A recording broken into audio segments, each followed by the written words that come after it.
Hi there. Firstly, yes, the view is quite different. A couple of months back, not long after my last video, my brother and I fully redecorated the room. We got a new paint job, I got a new desk, and now I'm in a different part of the room. I'm liking it so far. I feel a lot more comfortable in here than before. The family's still kind of in work from home mode, so it's kind of hard for me to do my usual bed and camera setup. But I'm thinking once I'm able to film normally again, the view will look something like this. Just imagine me sitting in that bed and you'll be golden. Anyway, just wanted to get that out of the way before talking about more important things. It's currently the 5th of June as I film this, and we all know what's been going on for about a week up until this point in America. I feel like by the time I get this video out, however, the protests and the movement in general will not be as talked about as they currently are as I'm filming this. As such, I wanted to remind all of you, Black Lives Matter. And if you don't agree with that, or if you're one of those dipshits trying to defend the fascist police state that the US currently is, I implore you to get the fuck out and never watch my videos ever again. I really don't want you here. I'm not entirely sure if the physical protests will still be ongoing by the time this video goes public, but I'm certain there will still be black people and organizations that you should still donate or help in some way. I'll try to leave some relevant links in the description for ways that you can help, but either way, please help in any way if you can. Attend protests as you can, donate as much as you can, uplift and spread the voices of black people instead of speaking over them, support black creators of the art and media you love, educate the people within your own communities and families wherever you are, and speak up against racism within them if you can. And overall, please continue to believe and support black people. Centuries of racism doesn't end in a week, or even a month, and continuing to push for change is what truly brings about change. It's important to recharge and take breathers from the chaos as much as you can, since, no one can keep going at 100% forever. But please do not turn a blind eye to the atrocities that were and are still being committed by the tyrannical United States government and its brutal and heartless police force. And once again, if you're one of those All Lives Matter dipshits or one of those bootlickers that keep trying to defend the cops, please leave. Stop watching, unsubscribe, never interact with me ever again. You'll be doing all of us a favor. Anyway, back to the music, and what the fuck? Full disclosure, I originally recorded an intro that had me bewildered at how the charts basically had really bad diarrhea overnight, but now I don't really think that way about this current week's top 20. I wrote that whole spiel not long after that weird 3-period week where Say So went to number 1, 6ix9ine made his pathetic comeback, and Scooter Braun made his Slaves release a pandemic anthem. At first it felt like those three things completely shattered what was a fantastic top 20, and while those songs aren't gone just yet, it does feel like the charts are recovering again by keeping most of the great stuff and introducing some really good new stuff. Of course though, as I alluded to earlier, the really good stuff does not include So lock the door and drop out the key, can't fight this no more. It's just you and me and... at first I was gonna mention how I actually don't really hate listening to this as much as other people do, despite all the reasons why I know I should. But as I started writing and thought about the reasons more, I started to really actually hate this song. Sometimes writing down your feelings is a great way to help you realize that the things that feel bad aren't as bad as they seem, and that the things that aren't so bad are actually so much worse than you thought. The essence of why this song is such a slap in the face to so many people is that it's basically a Trojan horse for Scooter Braun and his label to get more money, capitalizing on the pandemic with a song that basically says, oh hey, literally hundreds of thousands of people are dying across the country and millions more are falling ill, but it's okay because it doesn't affect me in particular. I can just chill in my mansion and my riches until the commoners are weeded out. Kinda hope we're here forever, there's nobody on these streets.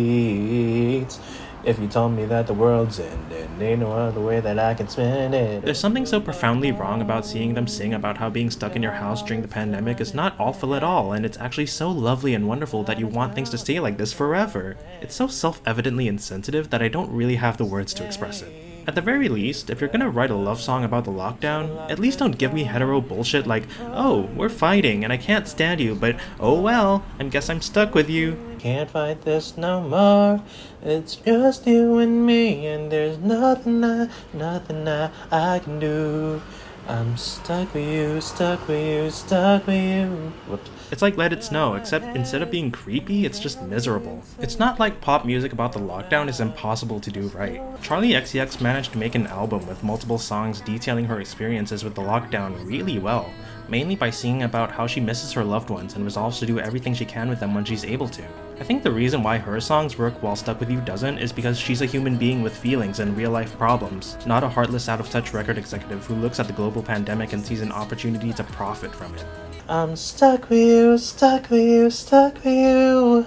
I fully blame Scooter Braun for this whole mess. I really doubt that Ariana would have wanted to make something like this, when it seems like all she wants to do these days is to take a break from the limelight and write music in her free time, instead of being pushed into all these mediocre projects that she clearly doesn't want to bother with. The only thing redeeming about this song is that Ariana should be using her lower register far more often, because it's something special that shouldn't be wasted on something like this. One strike and you're out, baby. Don't care if I sound crazy, but you never let me down. Other than that, there's really nothing salvageable from this. It's AstroTurf that capitalizes on a terrible crisis and spits in the face of everybody else on Earth who actually has to worry about it, all while giving us nothing more than a shitty excuse of a cheesy love song, performed by two people who deserve so much better than to be slaves to the only person who could truly benefit from such a blight on music and humanity.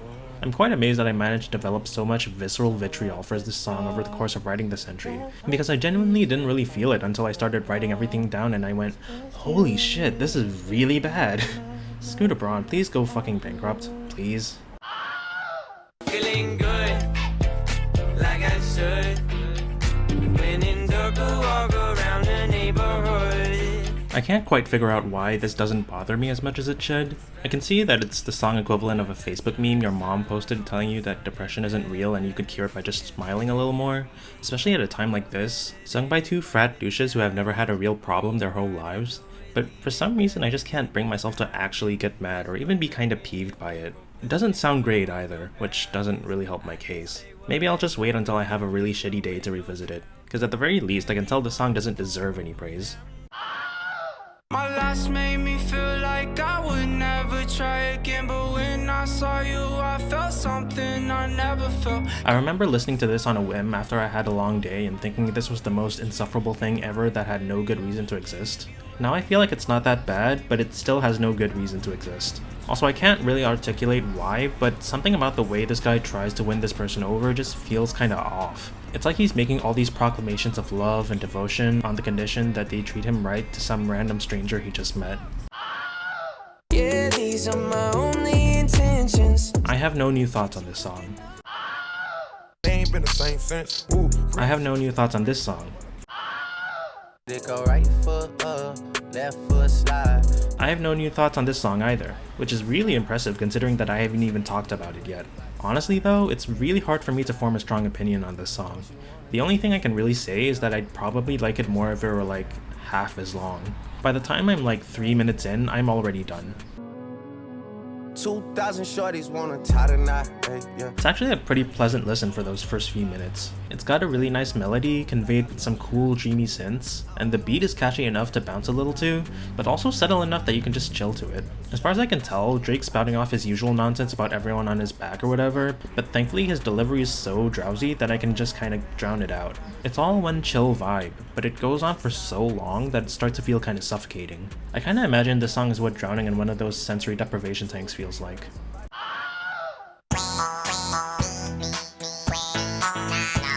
Personally, I'm using this cover version of the song in this video because it only occurred to me after uploading my spring ranking that using the official music video in my video indirectly puts money in the pockets of its shitty producer, and I'd rather eat shit than intentionally do that. Anyway, so much has happened surrounding this song the past 3 months, including a shitty remix with Nicki Minaj, another Nicki Minaj remix that was a little better but also not great, a race to #1 against Megan Thee Stallion and Beyonce that Doja and Nicki eventually won, and the wildest controversy over a popular musician since Lana Del Rey's controversy like the day before. Frankly, I don't have the energy to discuss any of that since the context around the song was already so loaded before any of that even happened, so I just want to bring up the fact that for some reason one of the extras in the music video is reading about John F. Kennedy's assassination. This shit is wild.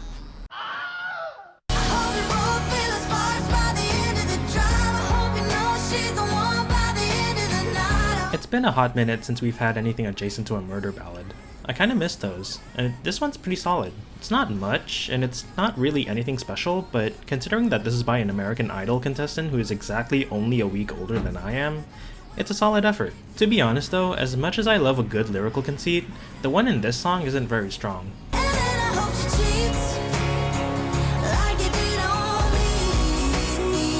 There's a nice amount of detail in the story she narrates, and I love how the girl manages to cheat on this dude twice, but all she's really saying in the song is that she hopes all of those things could happen. Because of that, the song is kinda downgraded from a murder ballad to a mere fantasy. It feels like she's just looking at her ex and his new girlfriend from the bedroom window, thinking about how it would be pretty cool if they had a breakup and that it was just as messy as her own. Nothing in this song really suggests that this messy breakup with this new girlfriend is particularly plausible either, so it just doesn't land with as much punch as it should. Brand new Lamborghini, fuck a cop car. With a pistol on my hip like I'm a cop. I've tried writing my thoughts for this entry multiple times, and each and every time it just didn't feel quite right. I'm not quite sure how to explain my feelings about DaBaby's music, at least when it comes to his most popular singles. On one hand, he's clearly extremely talented and has some interesting things to say. On the other hand, for some reason I haven't been able to really get into his music ever since he became ubiquitous. Even this time with Rockstar, initially I was just kinda underwhelmed, which I didn't understand since this seems to be his attempt at making something serious and heartfelt like Intro from his last album. I was initially going to say that I wasn't really feeling it, and that I was kinda concerned about how I was gonna feel about his music going forward, but saying that didn't really feel right either. One thing I know for certain is that he's got a fantastic guitar line and hook that's way more infectious than I anticipated. It's surprisingly catchy for a song this sober. Other than that, I'll have to sit on this song for a little longer.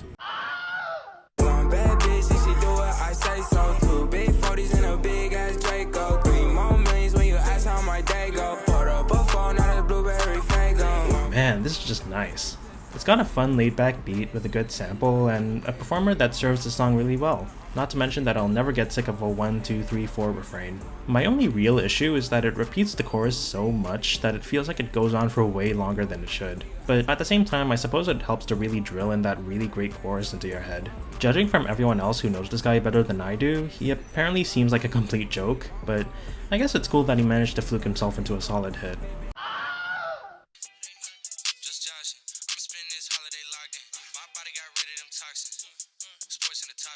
This is also just loads of fun. I love it just as much as Blueberry Loeko, but instead of a middle-of-the-road performer stumbling on a fantastic beat, it's a pretty interesting performer stumbling on an equally fantastic beat, albeit one that's fantastic for a different reason. Instead of a sample-driven summary melody wired for chilling by the pool, you get not much more than a wildly infectious piano line and Jack Harlow's pretty neat flows, combining into a little song that treads a very fine line between tense and fun really well. I'm hoping for good things from Jack Harlow, and I really hope I don't regret saying that in a few months.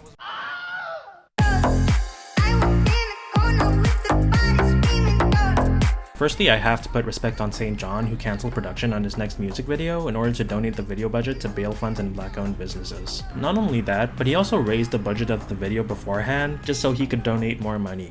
Already, this guy is a king. That said though, the first time I listened to this song to write this ranking, it barely scraped onto the decent tier. At that point, the pitch of vocals were really grating on me, and this techno sound on what felt like nothing more than a pure club song made it kinda hard to find it endearing. The next time I listened to it though, I immediately grew to love it. I suspect that the reason why I love it so much now is because of that damn bass synth. God damn that bass synth.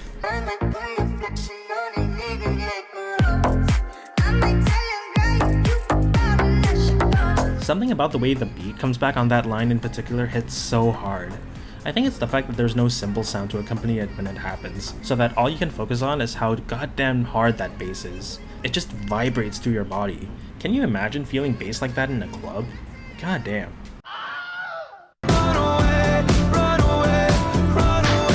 It's astounding to think of the kind of presence Post Malone has had in the world of music. This one song has been in the top 10 since September of last year, which was 9 months ago. This song has appeared in all 4 seasons of the past year's rankings. So much has happened in the world in that amount of time that it would be cliche of me to even list them down. At this point, Circles feels like a relic of a bygone era that is somehow still alive, like a tree in the town square that was planted there 100 years ago. And yet it still slaps. The lyrics still aren't fantastic, but it's so easy to drown them out when the groove is this undeniable. And to think this isn't even much more successful than Post Malone's other massive hits. I'm scared of what this man can accomplish.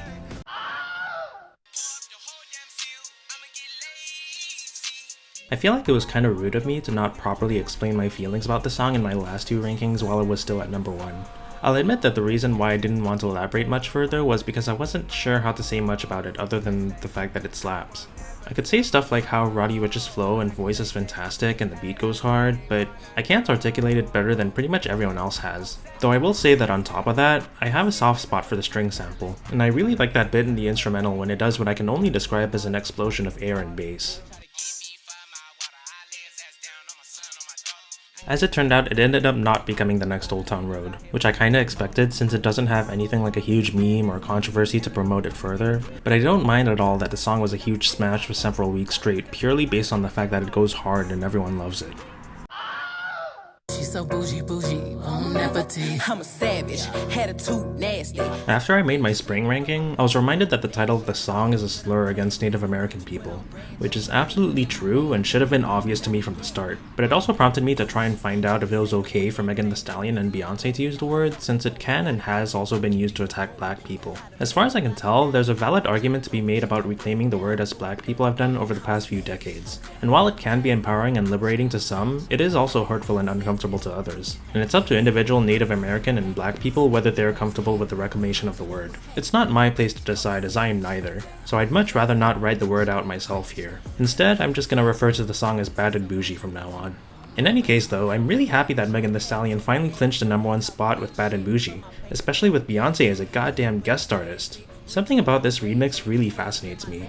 Like, they really went all out with it. Beyonce wrote basically a whole song's worth of verses and offered a whole bunch of backup vocals for the rest of the song. And Megan even went through the trouble of rewriting some of her parts for the remix. Like, you could tell both of them were really passionate about this collaboration. Neither of them needed to put in so much work to make it work, and yet they did it anyway. All while the Say So remix it was competing with that week felt like it just copied a Nicki verse from a separate song wholesale, instrumental and all, and tried to make a cheap stab at controversy to make it work. Popular music is not a meritocracy, but it's good to know that sometimes passion and hard work do win out in the end.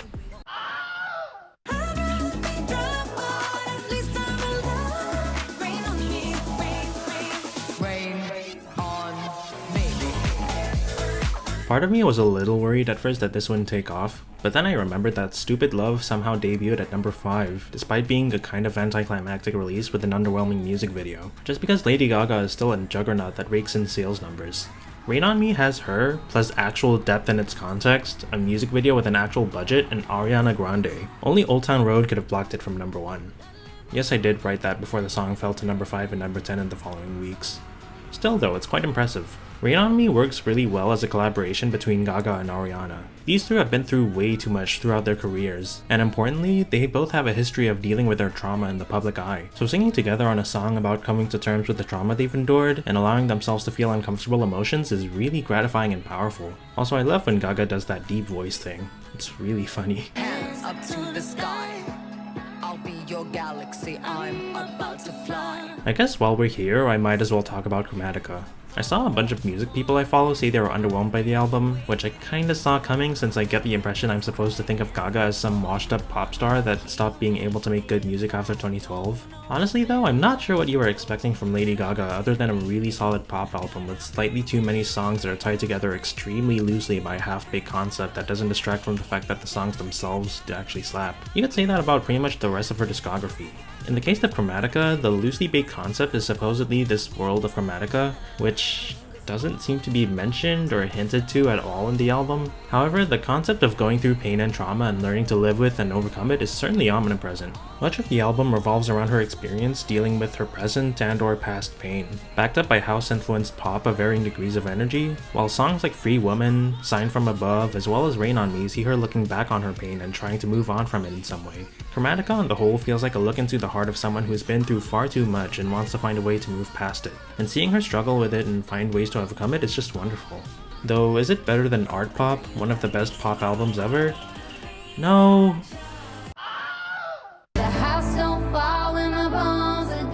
Genuine question, how is this song still so big? This is the 3rd time I've covered this song, meaning that it's been in the top 20 for 3 seasons. I was surprised that it made it in the first time. It's not that I'm not grateful for it being here, but I'm just kinda as astounded as I am happy. I guess the how really don't fall when the bones are good.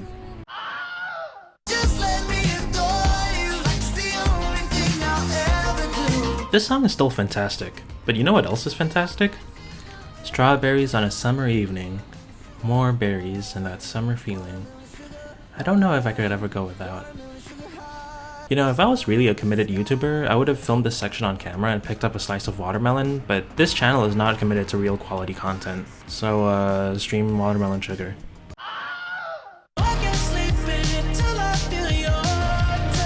Blinding Lights is still really good, but since I don't really have any new thoughts on the song itself, I just want to point out how interesting the retro pastiche has gone recently. At first it felt like everyone just kinda looked at the gated reverb sound of the 80s for their throwbacks, but now it feels like we've broadened our tastes a fair amount. We have The Weeknd, who sort of took inspiration from the new wave synthpop sound of the time, Dua Lipa, who went more disco and new disco, Harry Styles, who was inspired by old school rock, Lady Gaga, who dived in headfirst into house music, and so on. I think that's why the throwback has kind of come back in a big way, and why a lot of it's actually really good. These artists are looking back on these times with genuine fondness for the specific sounds they're endeared to, and they're treating them with real appreciation and understanding for why and how they work.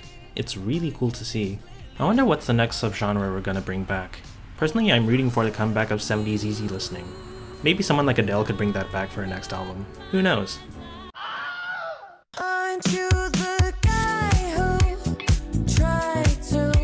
You know, at some point it's gonna get old. At some point I'm gonna get sick of this song and stop listening to it. The longer it takes for me to get to that point, the more scared I get for when that day comes. Because I know that when I fall, I'm gonna fall hard.